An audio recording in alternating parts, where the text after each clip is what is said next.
Man, ICE has been cold-blooded with this one. Let me tell you how something is rotten in this system. When the government doesn't arrest you, it leaves a message, not a warrant, not a citation, not a case number, a death card.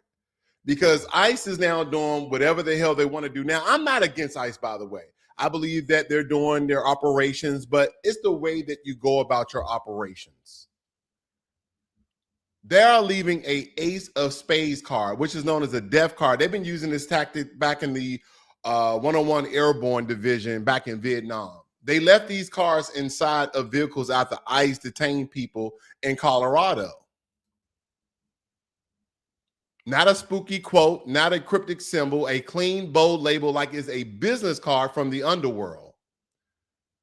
And as you can see here, let me show you ICE Denver field office, and it has the Aurora Detention Center address on it as well. This is not law enforcement. And again, I agree with the ICE operation of eradicating our country from, deporting illegal immigrants. But this is not law enforcement. This is intimidation with the letter here. And if you think it's just a prank, then you haven't been paying attention to how power talks when it thinks nobody is listening.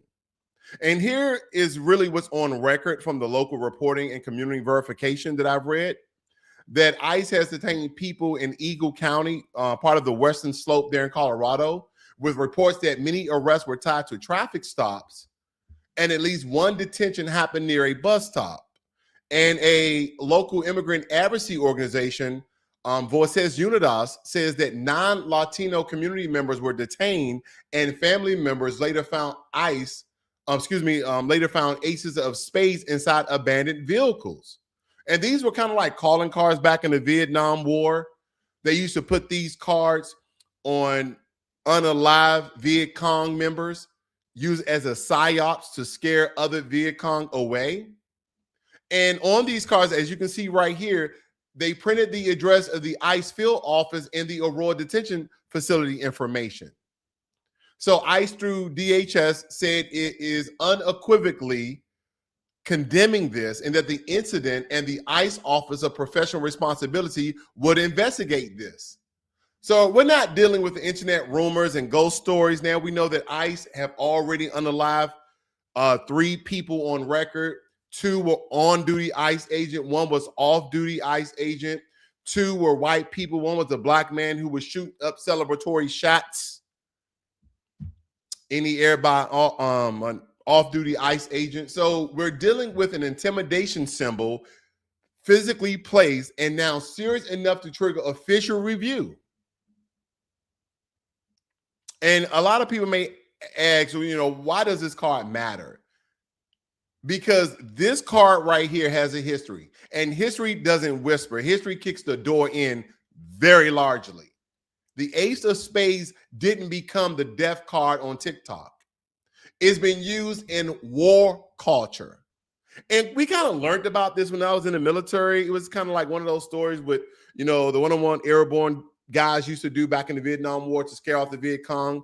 Now, unfortunately, we did a strategic retrograde in Vietnam. And for you guys who don't understand what a strategic retrograde is, it's a retreat. Okay, whether you go to the War College or you go to battle staff. And for some of you people who served in the Army, Marines, you may understand some of the terminology that I'm using. But a strategic retrograde is retreating. Now, it's probably not as embarrassing as what Biden had the military to do in Afghanistan. It's not as embarrassing as that, but again, it's strategically retrograding, which is also known as a retreat. It's okay. Now, some people will say, we didn't lose the Vietnam War because it wasn't essentially our war. We were a part of the war, and when we had too many casualties, we pulled out. That's a perspective and narrative. Okay. Then others will say, no, we lost because we had so many American military members to perish during that war. Now, again, this card, it acts as a symbol that some U.S. troops believe would scare the enemy or at minimal pump of their own morale. So we know that ICE agent is very familiar. Some of these guys may even be prior military or had family members that were part of the military that told them this story. They researched the story. But there are accounts describing how soldiers left the Ace of Spades on bodies or in contested areas as psychological signaling, psychological warfare, that they were pulling PsyOps. Now, whether it actually frightened Vietnamese forces is debatable, is it not? And multiple sources point out cultural mirror imaging errors, assuming that Americans assuming that the symbol meant what Americans thought it meant. And that's the first big lesson here. PsyOps doesn't need to be true. It needs to be felt. It needs to be feared. In other words, the point isn't whether the symbol is objectively scary. The point is whether the target understands the message being sent by the sender. So the Ace of Spades have been placed after detention doesn't read like folklore. They're actually leaving these cards in Denver. And what I gather from this, and again, I'm for ICE operations of eradicating our country of illegal immigrants. This is not against ICE, but their actions. See, you can be wrong and right at the same time. You can go after an illegal immigrant and detain them and deport them, but you can also be wrong on how you do it. But this reads something like a fear tactic to me, that we can touch you and we want you to remember that. That's not public safety. That's psychological control. And some of you may disagree or agree with this tactic. I just don't.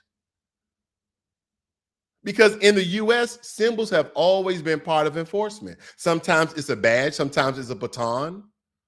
Sometimes it's a no-knock warrant at 2 a.m. in the morning. And sometimes when people think they're untouchable, it's a little calling card that says, you don't just have to have a legal problem, you have a power problem. And this organization, Voces Unidas, frames this as a deliberate intimidation, pointing to the cause history as an imitation tool, and arguing this was meant to send a message to the Latino community on the Western Slope. And this report here by X's, or how you ever pronounce the name, notes that the nonprofit recorded 129 reports of ICE activity in the region that month. And that's according to their data. So even if somebody wants to play dumb, this didn't happen in a vacuum. It happened during heightened scrutiny of tactics and during visible expansion, pressures across detention and enforcement systems nationally, rather. We got to point these things out, because you can be right and wrong. Because when politics turn people into mascots and enforcement turns communities into targets, everybody starts auditioning for the role of the good one, the good immigrant, the good minority, the good citizen, the I'm not like them special. But the problem is the system doesn't always read your audition tape, so to speak. Because when enforcement culture gets comfortable, it doesn't just look for lawbreakers, it looks for leverage. And leaving death cards after detention, if proven, will be the kind of behavior that poisons legitimacy from the inside out. Because again, when you're in Denver, when you're in Colorado, and you're living death cards, that's a historical reference. Then you shoot and kill people in another state, it sends a very loud and auditable message. And now this is why it matters to me. A mountain of research on policing legitimacy and procedural justice shows that how authorities treat people, dignity, fairness, transparency, it shapes public trust and cooperation. So when people see intimidation theatrics, they don't think, wow, what the hell is going on here? I trust the system more. They think if they'll do that to them, then they'll do that to anybody. That's not just immoral, that's operational stupidity. Because again, the two people who were killed in the past 2 weeks rather, have been white American citizens. And as I was telling you, they was using this tactics, and this was during the Vietnam War. Okay, let's just do a little bit of reading here before we get into it. It says here, during the Vietnam War, the U.S. soldiers used the Ace of Spades as a death card in psychological warfare against the Viet Cong, believing the card represented bad luck or death. A superstition stemming from French colonial influence. Cards were left on enemy bodies and scattered in the jungle to intimidate them. That is where they're getting this so-called Ace of Spades. Because again, they were conducting psychological operations, were a formal part of strategy using leaflets, symbols, messaging campaigns, some measurable, some methodology, right? Going back to the French colonial period. But a lot of it has been debated. But what's not debated is this: psychological pressure is a weapon. Sometimes government use it openly. Sometimes it shows up as an informal culture.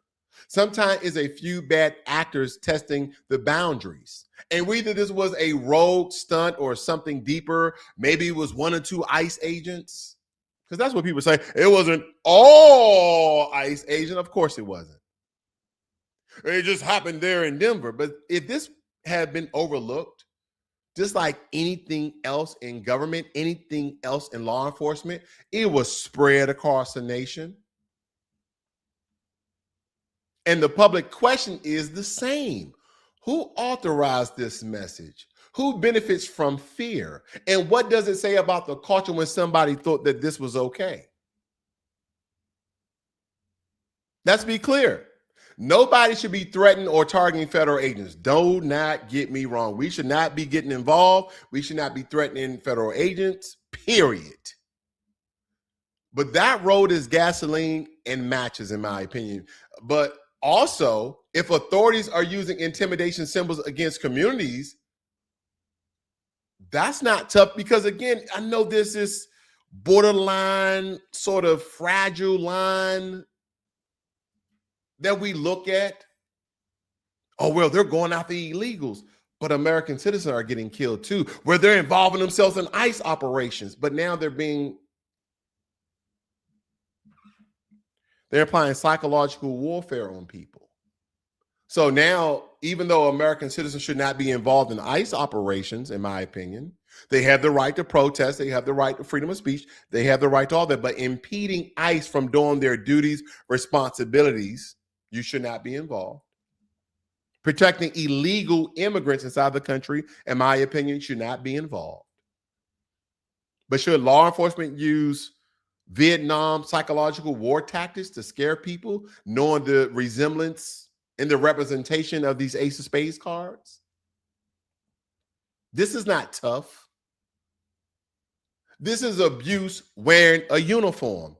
And when institutions blur the line, it creates a pressure cooker where everyone gets less safe psychologically.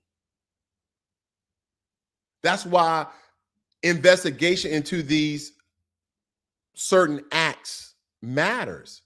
Because if this is real, right? They had real cards here. If this is real to the degree in which they're stating, it needs accountability that actually bites. Think about what I'm getting at.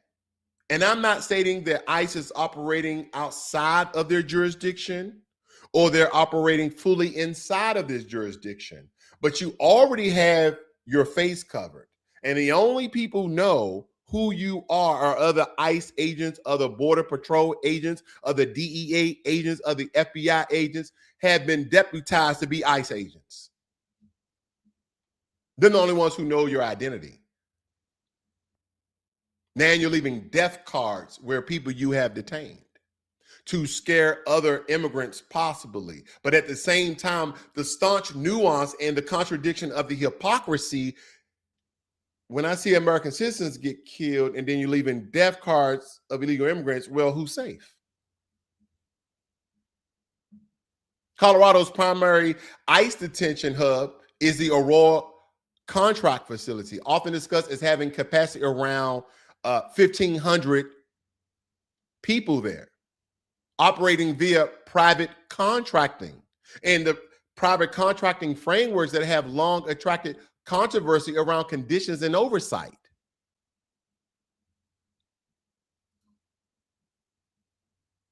Nationally, multiple advocacy and research groups have tracked expanding detention footprints and shifting enforcement patterns, debated fiercely in politics.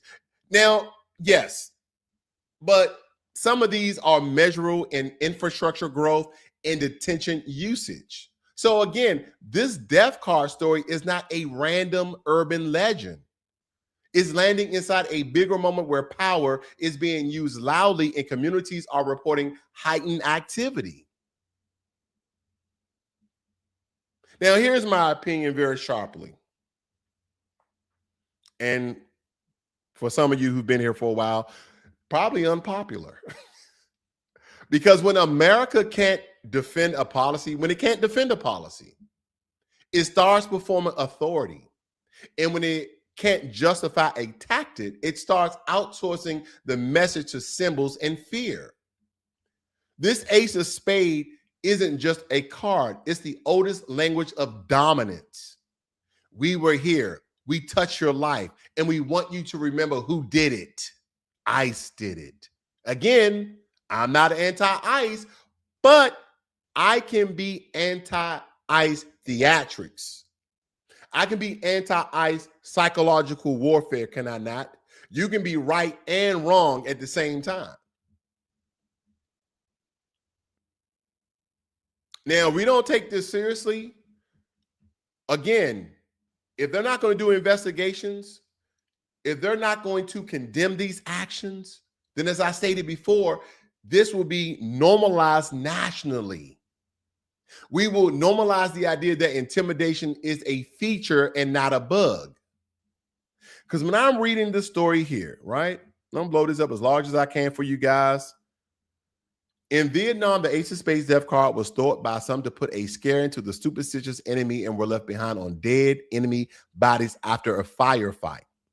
Other soldiers use the card as a moral booster, wearing it proudly on helmets. We've seen those movies where they had an Ace of Spades. Some of you guys probably didn't even know what it was. You just thought, oh, he's part of a particular unit, which was true. Mostly 101 Airborne, but other groups wore it as well. It states here, when in Nam, what did this card mean to you? The Ace of Spades gained notoriety after Francis Ford Coppola was epic in Apocalypse Now hit screens in 1979. The card was flung onto bodies of dead enemy soldiers as part of psychological warfare designed to wreak fear in the Vietnamese. The card associated with death could be found among standard issues card decks distributed to soldiers. The practice of putting these cards on the bodies of dead enemies began in Vietnam and was probably initiated by American soldiers in the field. Even though it became popular during the 1960s, the card used as a symbol dates earlier to the days of World War II. It was the soldiers of the 101st Airborne Division who first started wearing helmets with Ace of Spades emblem painted on them. And the reference, however, was different. For them, it was a good luck symbol. And we see how symbols throughout time have amalgamated and transformed over time. At one point in time, the Ace of Spades was represented as good. World War II. Then in Vietnam, it was a death card. It also goes on to say that associated with good fortune and card playing. Also, since it was easily recognizable, the emblem served as a means of identification among friendlies. Yeah, a lot of people are going to state certain things. I like to start off hard, but then give you the explanation, because some people, oh, it's not only a death card, it's this. I got you. I'm going to cover it. It goes on to state the Ace of Spades, but in Vietnam, it took on a darker, more sinister meaning. It's kind of like the swastika. Now, a lot of you historical scholars out there, correct me if I'm wrong, but the swastika was first found, I believe, in pyramids in Egypt. And dating back, who knows, I don't want to give you guys just an arbitrary false date, but it was a sign of peace and goodwill. But now the swastika is a sign of hate, division, Nazis, etc., right?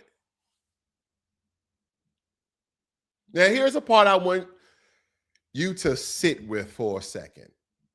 ICE says it condemned it, and they're going to do an investigation on themselves. They probably have the OPR say they're going to do an investigation. That's probably what they're going to do. But the real question is, if this is what got caught, what's happening that doesn't leave a car behind? Like, how are you going to find out who did this? Most of them wearing gloves. So you're going to fingerprint somebody? You're going to interrogate everybody in that Denver field office? And somebody going to say, it was me. Because power doesn't start with theatrics. No one's going to come clean and say this unless they can pinpoint who was in that area, who was on that beat, who had that part of town. It doesn't end with theatrics. And some people are like, oh, this is just a method that, a couple of our guys were using to deter illegal immigrants from coming from where? They're already here. And then, of course, they're looking at the news in Minneapolis, Minnesota, of citizens getting killed. Now, granted, however they impede themselves and try to impede or stop or prevent ICE from doing their duties, that's another video. But still, 2 people in the past 2 weeks have been unalive. Again, power doesn't start with theatric. Power ends with theatric when it thinks it's already won. So the next question is, who put the card there? And why do they feel safe doing it? And I know what a lot of people are going to say, because they believe that they was going to get caught, probably number one. And if they did get caught, or if someone did snitch, nothing's going to happen to them. They're going to get a slap on the hand, just like all law enforcement, all police does. Only certain things occur in law enforcement where 1% of the population is actually prosecuted or get a nasty gram in their mail from law enforcement. But I think we should really follow what comes out of this investigation, because Colorado today looks like a test market for what America may tolerate tomorrow. If we just let this blow over, and this is how law enforcement is going to, implement this in part of the next procedures. And we have the compare and contrast of going after illegal immigrants and American citizens impeding ICE on their duties and responsibilities within their jurisdiction, or some people will say they're operating outside of their jurisdiction. My only question is this is going to be the last theatrics that some ICE agents do? Again, I'm not saying all. I'm not saying Minnesota. I'm not saying Florida or any blue liberal sanctuary state. I'm talking about Denver. But if it's overlooked, if it's swept under the rug, could other similar tactics, acts, psychological warfare, physical warfare, military warfare begin to spread? That's the questions. Will America tolerate this tomorrow? Yeah, there's going to be some people that ICE never affect. ICE may never affect you, may never affect me. But some of us are probably thinking, I don't want to go down that part of the street. I'm going to read some of your comments here. Dank says there are in Colorado Springs too. That's been happening to us. I'm not as outraged as the masses. They do want sold to U.S. every day now as a violation of rights. Los Angeles cops have tattoos and gang culture. I was going to mention that. Counting bodies is being here. If you look at a lot of these cops in, I'll just say California, because I'm not too familiar with the landscape of LA, this part, that part, the different counties and sheriffs, and they have all these different types of law enforcement agencies. But nevertheless, I look at it as if, why do police officers, now granted, they could be private military, because a lot of military guys have, death tattoos and skulls and, American flag. The only thing I have is a Marine Corps tattoo. It's kind of like a rite of passage, so to speak, especially in the unit that I was in. But we just didn't go out and haphazardly just unalive people just for the hell of it. FYI. But I did a special, I forgot, it was years ago. I did it on my YouTube channel. I forgot, guys, about all these LA or these California cop gangs, and they had distinguishing tattoos that let other cops know and perpetrators know what gang they were a part of in California being a cop. So I got you. They've been doxxed already. I saw the list online. Let's see what else. We got Iron Will. Salute to you, brother, as well. It's been a while since I made it live. Good. I'm glad you can hop in. Same tattoo from last police department. Okay. Stormy Weather says they already know why they put the card there. Absolutely. They knew the history behind that. No one just go and gets an ace of card. They didn't use a king of spade. Okay. They didn't use the two of diamond as that third spade. That's your cut card. You mean less than 1%? Of course. Of course. I'm not saying all ICE agents at all.